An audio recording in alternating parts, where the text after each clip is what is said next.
Hey everyone, it's Lacey again from Grandma Auto Repair. We already did our week 2 drawing for the customer appreciation giveaway for the Target gift card for September 2020. However, I reached out to the customer to let her know that she won, and she said that she wanted to pay it forward. So we're gonna do another drawing to find a different winner. I'm recording. You can draw it in. Yep, round 2. Round 2. All right.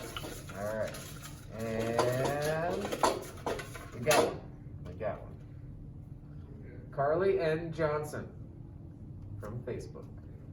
Awesome. Congratulations, Carly. I will be contacting you today to let you know that you won. And if you want more information on how you can win, check out our blog post or our YouTube video that I will link below. Thanks everyone. Bye.